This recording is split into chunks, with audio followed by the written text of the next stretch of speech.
হাজার কোটি টাকা নতুন করে হাসিনার সাথে মিটিং করেছে। ইলেকশনের আগে বড় বড় ফিগারকে এখানে অ্যাসাসিনেশন করা হবে, গুপ্ত হত্যা করা হবে। পুরো এখানে ভারতীয় আধিপত্যবাদ এখানে সব থেকে বেশি অ্যাক্টিভ আছে। এখানে আওয়ামী লীগের হাজার হাজার কোটি টাকা, তার সচিবরা, তার পুলিশরা, তার পান্ডারা সব রয়ে গেছে। আর্মির মধ্যে একটা বড় অংশ রয়ে গেছে, কোনো সংস্কার করা হয় নাই।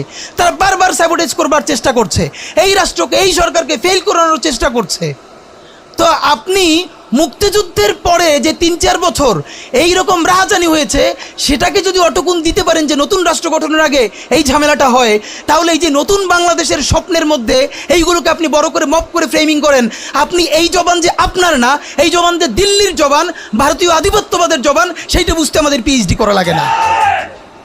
সুতরাং জুলাই সনদের সাথে নির্বাচনের ক্ষেত্রে শুধু আমাদের 2 মিনিট কথা। নির্বাচন হতে হবে। আমি একটু ভদ্রতার সাথে এবং শ্রদ্ধার সাথে বিনয় আমি জানাচ্ছি যে ভাইরা যেটা বলেছেন সকল দল মিলে আগামী 20 বছর নির্বাচন না হোক, না, এটা আমরা চাই না। আমরা নির্বাচন চাই। মানুষ গত 16 বছরে ভোট দিতে পারে নাই। মানুষ আনন্দ নিয়া শীতের সকালে বাচ্চা কাচ্চাকে কুয়াশার মধ্যে লাইন দিয়ে দাঁড়াই থাকবে, ভোট দিবে। আমরা সেই বাংলাদেশ দেখতে চাই। আমরা নির্বাচন চাই, নির্বাচন হতেই হবে। এই নির্বাচনকে বানচাল করবার জন্য দিল্লি থেকে শুরু করে আওয়ামী লীগ হাজার হাজার কোটি টাকা নতুন করে এখানে বিনিয়োগ করছে। নির্বাচন লাগবে। তবে আমাদের প্রশ্ন হলো, সেই নির্বাচনের ম্যান্ডেট হবে কি? এখানেই আমাদের কথা। কোনো ধরনের আপোষ ছাড়াই নতুন নির্বাচন হইতে হবে জুলাই সনদের ভিত্তিতে। এইটাই আমাদের কথা। জুলাই সনদের ভিত্তিতেই নির্বাচন হতে হবে এবং জুলাই সনদের বৈধতা নির্বাচনের আগেই দিয়ে সেইটার ভিত্তিতে নতুন নির্বাচন হবে, যেই নির্বাচনের ম্যান্ডেট থাকবে নতুন সংসদে নতুন বাংলাদেশের জন্য আমাদের রাজনৈতিক দলগুলো মিলে নতুন সংসদের নতুন সংবিধান উপহার দিবে। যেই সংবিধান 72-এর বাকশালী সংবিধান, ফ্যাসিবাদী সংবিধান, যেই সংবিধানের কোনো ম্যান্ডেট ছিল না বাংলাদেশ রাষ্ট্রের সংবিধান করবার, কারণ তারা পাকিস্তান রাষ্ট্রের মধ্যে শপথ নিয়ে পাকিস্তান রাষ্ট্রের জন্য সংবিধান প্রণয়নের কথা বলেছিলেন, কিন্তু বাংলাদেশ রাষ্ট্রের কোনো ম্যান্ডেট তাদের কাছে ছিল না। তারপরে তারা সংবিধান রচনা করেছেন, এরপরেও তারা একটা সেই সংবিধানকে লেজিটিমেট করবার জন্য একটা গণভোট দেন নাই। এরপরে যারা 73-এর একটা ভোট চুরির নির্বাচন দিয়েছে, সেই 73-এর নির্বাচনের ভোটের ইশতেহারের মধ্যেও তারা এই সংবিধানকে তারা লেজিটিমেসি দেন নাই, ইশতেহারে রাখেন নাই। সেই সংবিধানকে যুগের পরে যুগ আমরা বয়ে বেড়াবো, সেই দায়বদ্ধতা তো আমাদের নাই। এবং সেই সংবিধান কেমন ফ্যাসিস্ট সংবিধান করা হয়েছে, যেইটার সাংবিধানিক ভিত্তি দিয়েই আপনি একটা কথা বলতে পারবেন। এই যে সবাই বলে আইনের কথা, বলেন তো পারলে একটা কথা, হাসিনা কোনটা বেআইনি কাজ করছে? না, হাসিনা একটাও বেআইনি কাজ করে নাই। সে সমস্ত হত্যা, গুম, খুন এই সংবিধানের আইনের ভিত্তিতেই করছে। সে এই সংবিধানকে ডাস্টবিন বানিয়ে তত্ত্বাবধায়ক সরকার বাতিল করেছে, যা ইচ্ছে করে তাই করেছে। এবার তো সে তো বেআইনি কিছু করে নাই, কথা তো সত্য। আমার বিএনপির ভাইদের প্রতি শুধু একটা আফসোস লাগে, কারো কারো দেখি 72-এর সংবিধানের প্রতি তাদের কি গভীর প্রেম। যেই সংবিধানের মধ্য দিয়ে বাকশাল এসেছে, যেই সংবিধান গণতন্ত্র হত্যা করেছে। আজকে বিএনপির ভাইদেরকে একটা কথা বলি, আপনারা হয়তো অনেকে জানেনও না। পৃথিবীতে দ্বিতীয় ইতিহাস আছে কিনা মান্না ভাই জানলে বলবেন, আমি ভাইয়ের কাছ থেকে শুনতে চাইব। জিয়াউর রহমান তো একজন সামরিক শাসক ছিলেন। একজন সামরিক শাসক সামরিক ফরমান জারি করে দেশে গণতন্ত্র ফিরেইছে, পৃথিবীতে এই নজির নাই যেটা জিয়াউর রহমান করছেন।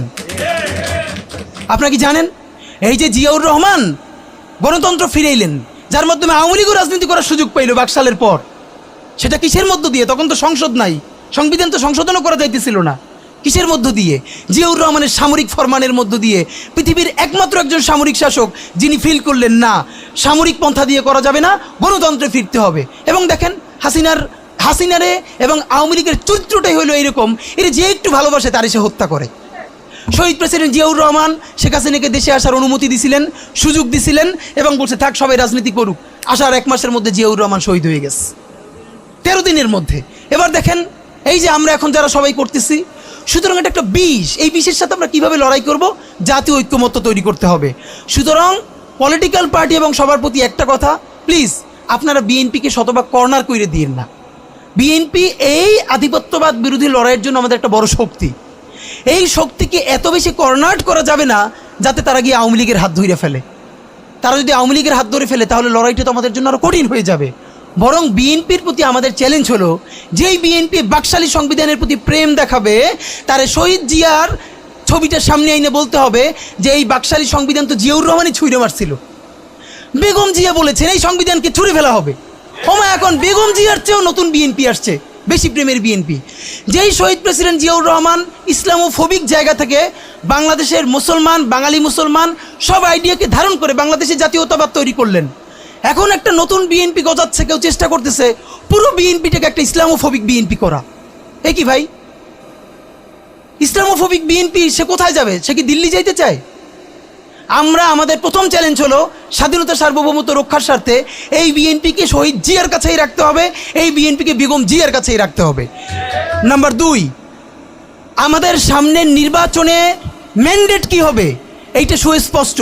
জুলাই সনদের ভিত্তিতে যদি নির্বাচন না হয়, এই নির্বাচন আপনারা চাইলে করেন, আমরা কেউ ভোট দিতে যাব না।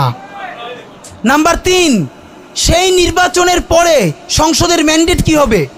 সংসদে জুলাইয়ের বর্তমান সনদে যেটা স্বাক্ষরিত হবে সবার ঐক্যমত্যের ভিত্তিতে, এটা নির্বাচনের আগে মানে সংবিধান সংশোধন করা ছাড়াই অধ্যাদেশের বলে বলে যেটা করা সম্ভব সেটা আগেই করে ফেলতে হবে এবং তাকে দিয়ে নির্বাচন করাইতে হবে। এবং আমাদের বিএনপির বন্ধুরা বলছেন 2 বছর সময় নিয়ে তারা সংসদে এইগুলো পাশ করাবেন। 2 বছর চলবে না, সর্বোচ্চ সময় 6 মাস। সংসদের প্রথম 6 মাসের মধ্যে জুলাই সনদের সমস্ত কথাগুলো সংবিধান ইনকর্পোরেট করতে হবে।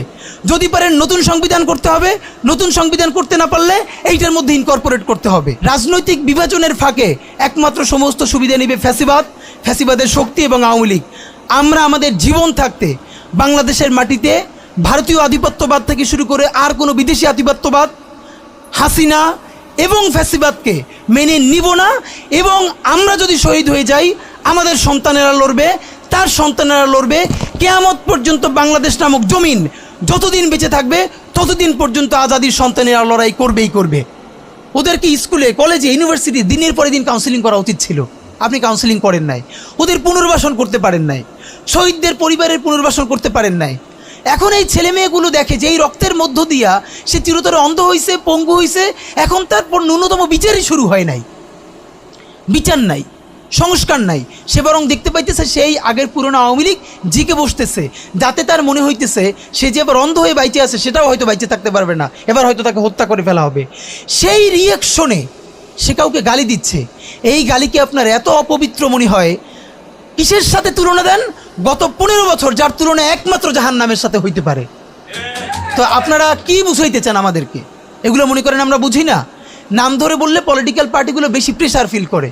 আমার বিভিন্ন টিভি থেকে ফোন করে বলে, ভাই আপনার সাথে তো অমুক দলের অথবা অমুক দলের কেউ আসতে চায় না। এখন এই জন্য আমার কি হয়েছে, তারা যাতে একটু ট্রাস্ট পান, একটু কনফিডেন্স পান, এই জন্য কথার উত্তর দিই না। আমার এক বড় ভাই টকশোতে বললেন, তুমি থাক, ওনারা মুরব্বী মানুষ, তুমি যদি 2 শব্দ কম বলো তোমার জীবন পইরিয়াছে, কিছু হবে না। তাই ওনাদেরকে 2 শব্দ কম বলতে বলতে ওনারা এমনই হয়েছে, ওনারা মাইনেই নিতে পারে না যে এই বাচ্চারা না থাকলে ওনারা যে এখনো জেলে থাকতো অথবা বাড়ি বাড়ি পালাইতো, এইটা ওনাদের ভুলেই গেছে 1 বছরে। তো সেই বাচ্চার গালিগালাজরে আপনার এত খারাপ লাগে? আমি বলেছি সমস্ত গালিগালাজ বন্ধ হয়ে যাবে। আমি এখন আপনারা চাইলে, আমার কাছে একাডেমিক থিসিস আছে কেন গালি দেওয়া যাবে। শুধু গালি দেওয়াই যাবে না, এই গালি কেন বৈধ এমনি তো বলা যাবে না, যে একাডেমিক থিসিস আছে। আমি আন্দাজে কথা বলি না, আমি একটা বিশ্ববিদ্যালয়ে পড়াইও। তো এইটা আমি বলতে চাই না, তখন আবার বলবেন যে গালিকে প্রমোট করে। কিন্তু হ্যাঁ, আপনার চোখের সামনে শহীদ রিয়াগোপ এর বুলেটটা ভিতর থেকে ঢুকে এরপরে পিছনের ওয়ালে গিয়ে লিখেছে, সেই ওয়াল 2 ইঞ্চি ছিদ্র হয়ে গেছে। এই রাষ্ট্রের এমন কোনো লিথাল ওয়েপন আর্মির কাছে, পুলিশের কাছে, বিজেপির কাছে ছিল না যেইটা সাধারণ নাগরিকের উপরে এই হাসিনা ব্যবহার করে নাই। আপনার বুকের মানিক আপনার সামনে বসে কলিজা ছিঁড়ে ওয়াল ছিদ্র হয়ে গেছে, তখন আপনি রবীন্দ্রসঙ্গীত গাইবেন? আপনি কি করবেন তখন? এখন মুশকিল হলো, এই গালি নিয়ে যারা কথা বলে তার কোনো সন্তান শহীদ হয় নাই, তার বাবা মাও শহীদ হয় নাই, কেউ অন্ধ হয় নাই, পঙ্গু হয়ে নাই, তাই গালি এত বিষ লাগে, আর আওয়ামী লীগ তার মধুর মতো লাগে। তো এখন আমি সর্বশেষ যে কথাটা বলতে চাই, আপনারা একটা মিডিয়ার ভাইয়েরা কাইন্ডলি চেষ্টা করে দেখেন, এই যে গৃহযুদ্ধটা হওয়ার কথা ছিল, হইল না, তো অশান্তি তো কিছু থাকবেই, আমরা তো রাষ্ট্র গঠন করব। এরপরও তো তুলনামূলক অনেক কম হচ্ছে। কেউ একটা মিডিয়া কেন বলতেছে না 1971-এর মহান মুক্তিযুদ্ধের পর 72 থেকে 75 বাংলাদেশে যেই পরিমাণ মব সন্ত্রাস হয়েছে, যেই পরিমাণ কেওয়াস হয়েছে, ইতিহাসে তা আর হয় নাই। তার সাথে জড়িত ছিল কারা? এই যে মুজিব বাহিনীর গুন্ডারা। আমার বাবা আমার মা বলেছে মুক্তিযুদ্ধের পরে যে অস্ত্রগুলো জমা দেওয়া হয় নাই, সেই জমা না দেওয়া অস্ত্র থেকে প্রত্যেকটা বাড়িতে বাড়িতে ছিনতাই রাহাজানি। আমার মায়ের আজকে এই কথাটা বলি, আমার মা বলতেছেন আমার নানা একজন সম্ভ্রান্ত আলেম, তিনি যেখানে থাকতেন মুক্তিবাহিনী এবং পাকিস্তান বাহিনী কেউই তাকে কখনো আক্রমণ করেন নাই তার সম্মানে। আমার মা খালারা বাসায় ছিলেন, তাকে পুরো এলাকাবাসী দেখিয়ে রেখেছে। বাট মুক্তিযুদ্ধের পরে আমার মা বলেছে, তখন তার বয়স 16, আমার মা আমার খালা এবং এলাকার অনেক মেয়েদেরকে যাদের চেহারা একটু ভালো ছিল তাদের গায়ে কালি মেখে তারপরে অনেক সময় মাটির নিচে বাংকার বানিয়ে বা বিভিন্ন জায়গায় রাখা হতো তাদের সম্ভ্রম রক্ষা করবার জন্য। এই মুজিব বাহিনীর গুন্ডারা সেগুলো করেছে না? এমন কোনো চিন্তা নেই। ব্যারিস্টার ফুয়াদ ভাই সেদিনকে বলেছেন তার বাবা সে অসংখ্য সালিশ করেছে তাদের এলাকায় যে এই গুন্ডাগুলো মুক্তিযুদ্ধের পর বিভিন্ন জায়গায় ছিনতাই করতো, তারপরে এলাকাবাসী আইনে গাছের সাথে বাইধে রাখতো, এরপর এলাকার মুরব্বীরা আবার সব উদ্ধার কইরা মানুষের কাছে কাছে দিয়ে আসতো। হওয়ারই কথা ছিল একটা নতুন রাষ্ট্র, আইনশৃঙ্খলা বাহিনী প্রতিষ্ঠিত হয় নাই, প্রচণ্ড কেওয়াজ হবে, তারপরে নতুন রাষ্ট্র গঠন করতে হবে, আইনশৃঙ্খলা বাহিনী ঠিক করতে হবে, স্বাভাবিক তো। তাহলে মুক্তিযুদ্ধের পরের কেওয়াজ যদি আপনার কাছে মব না হয়, তাহলে এরকম তুমুল গণহত্যার পরে যখন গৃহযুদ্ধ হয়ে যাওয়ার কথা সেইটা হয় নাই, বরং এখনও এখানে এস আলম